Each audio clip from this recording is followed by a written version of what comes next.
Everyone, প্ৰত্যেকজন job এস্পিৰেণ্টলৈ স্বাগতম জনালো আমাৰ দা অসমীয়া জবছ এই চেনেলটোত এইটো এটা নতুন চেনেল হয় ষ্টাৰ্টিংতে কৈ থওঁ এই চেনেলটো সবে সাবস্ক্ৰাইব কৰি দিয়া আৰু আমাৰ ৱেবছাইটো আছে ohamiajobs.com হেতু ডেসক্ৰিপচনত আছে তাৰ পৰা তোমালোকে এপ্লাই কৰিব পাৰা ডাইৰেক্ট সো আজি আমি কথা পাতিম IDBI বেংকৰ দুটা পোষ্টৰ বিষয়ে দুটা ভ্যাকেন্সি ওলাইছে এটা হল জুনিয়ৰ এসিস্ট্যান্ট ম্যানেজাৰ আৰু তাতে প্ৰায় 1100 মান পোষ্ট আছে আৰু এটা হল জুনিয়ৰ এসিস্ট্যান্ট ম্যানেজাৰ তাতে প্ৰায় 200 মান পোষ্ট আছে ঠিক আছে তো এই দুইটা এপ্লিকেশন অলৰেডি ষ্টাৰ্ট হৈ আছে মানে লাষ্ট ডেটে পাব হল তোমালোকে এপ্লাই জুনে জুনে কৰিব বিচাৰা জলদি কৰি দিয়া ষ্টাৰ্টিংতে কৈ থওঁ IDBI বেংকটো এটা প্ৰাইভেট সেক্টৰ বেংক হয় এজ বাই RBI ৰুল কিন্তু হেতু RBI আন্ডাৰতে আহে আৰু তাত মেজৰিটি শেয়াৰ LIC আছে আৰু তাৰপিছত গভৰ্নমেন্ট অফ ইন্ডিয়া আছে তাৰ এটো এটা প্ৰাইভেট সেক্টৰ বেংক হয় ঠিক আছে তো মই যদি ষ্টাৰ্টিং যোনটো ভ্যাকেন্সি হেতু জুনিয়ৰ এসিস্ট্যান্ট ম্যানেজাৰ তাৰ বিষয়ে যদি কওঁ তাত টোটাল পোষ্ট 1100 আহিছে কিন্তু আমাক লাগে অসমৰ পৰা কেইটা পোষ্ট আছে তো ইয়াতে গুৱাহাটী বুলি তাত লিখা আছে গুৱাহাটীৰ পৰা 35 টা পোষ্ট আছে 35 টা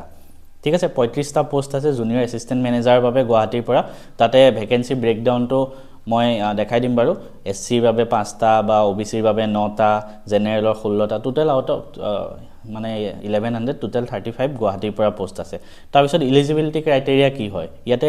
এলিজিবিলিটি ক্ৰাইটেৰিয়া তোমাৰ ব্যাচেলৰ ডিগ্ৰী থাকিব লাগিব যিকোনো ষ্ট্ৰীমৰ পৰা গ্ৰেজুৱেচন হ'ব লাগিব আৰু 60% মিনিমাম মাৰ্কস থাকিব লাগিব তুমি যদি SC ST হোৱা বা PWBD তেতিয়া 55% মাৰ্কস থাকিলেও হ'ব তাৰ পিছত এজ লিমিট 20 ৰ পৰা 25 বছৰ এজ লিমিট হয় তাৰপিছত কেনেকুৱা ধৰণৰ ইয়াত আৰু এটা কথা ইয়াত কম্পিউটাৰ সাৰ্টিফিকেট লাগিব এপ্লিকেশন ষ্টাৰ্ট হৈছে মাৰ্চ 8 ৰ পৰা আৰু লাষ্ট ডেট 19 মাৰ্চ তো জলদি এপ্লিকেশনটো ফিল আপ কৰি দিয়া দুইটাৰ বাবে হৈ আছে আৰু এক্সাম হ'ব 12 এপ্ৰিল ঠিক আছে 12 এপ্ৰিল আৰু যোনটো এসিস্ট্যান্ট ম্যানেজাৰ হয় তাত কি আছে তাত ব্যাচেলৰ ডিগ্ৰী লাগিব কিন্তু তাৰ উপৰি তোমাৰ 2 বছৰ এক্সপেৰিয়েন্স লাগিব যিকোনো গভৰ্নমেন্ট বেংকত বা প্ৰাইভেট বেংকত জব কৰা 2 বছৰ এক্সপেৰিয়েন্স বিচাৰিছে হেতুত এসিস্ট্যান্ট ম্যানেজাৰ পোষ্টত যোনটো জুনিয়ৰ এসিস্ট্যান্ট ম্যানেজাৰ তাত এক্সপেৰিয়েন্স নালাগে ঠিক আছে ডিটেইল নোটিফিকেশনটো আমাৰ ohamiajobs.com ৱেবছাইটত পাই যাবা তাৰ পৰা ডাইৰেক্ট এপ্লাই কৰিব পাৰা আৰু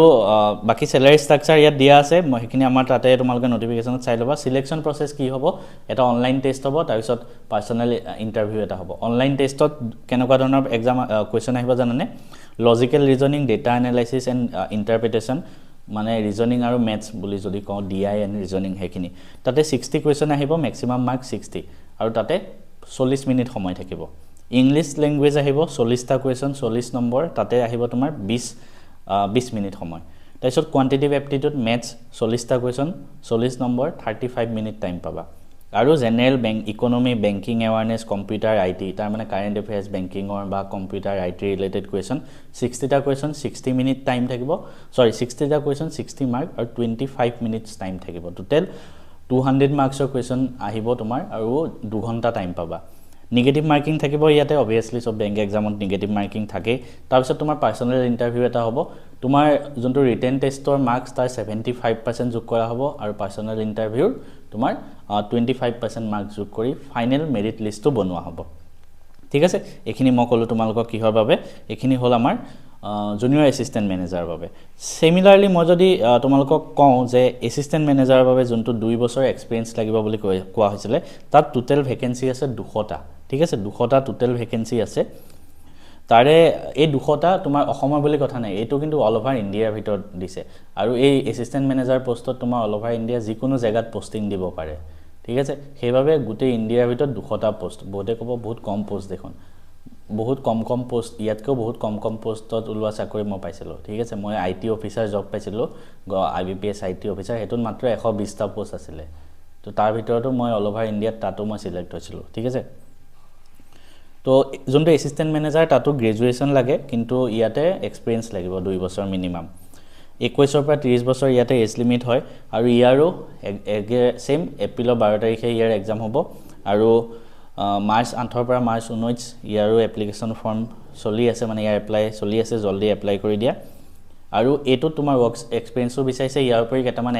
যদি তুমি এক্সাম পাস কৰি থোৱা আছে তেনেহলে তোমাৰ ওচৰত প্ৰায়োৰিটি থাকিব যেনেকৈ CMA CFA JIB CIB এইবিলাক বেংকিং লাইনৰ এক্সাম মই JIB CIB পাস কৰা আছে মানে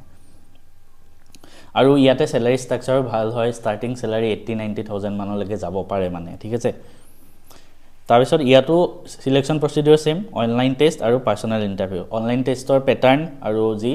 মই যোনটো আগৰ পোষ্টত কৈছিলো সেম প্যাটাৰ্ন ইয়াতো আহিব ঠিক আছে আৰু এক্সাম বিলাক বাইলিংগুৱেলি হ'ব হা বাইলিংগুৱেলি মানে ইংলিশ আৰু হিন্দী দুইটা সাবজেক্টত থাকিব এক্সাম যিবিলাক পেপাৰ আৰু আকৌ কৈ থওঁ এই পোষ্টখিনি যদি তোমালোকে এপ্লাই কৰিব বিচাৰা ডেসক্ৰিপচনত লিংক দিয়া থাকিব ডাইৰেক্ট তাত ক্লিক কৰি তোমালোকে পোষ্টৰ বিষয়ে পঢ়িবও পাৰা আৰু এপ্লাই কৰিব হলো ডাইৰেক্ট তাৰ পৰা তোমালোকে এপ্লাই কৰি দিব পাৰা যদি ভিডিওটো ভাল লাগিল চেনেলটো এবাৰ সাবস্ক্ৰাইব কৰি দিয়া আমাৰ এই নতুন চেনেলটো সকলোৱে যাতে আগবঢ়াই নিয়াত সহায় কৰা আৰু কিবা কোৰ্স লাগিলে ডেসক্ৰিপচনত থাকে তোমালোকে তাৰ পৰা লৈ ল'ব পাৰিবা থ্যাংক ইউ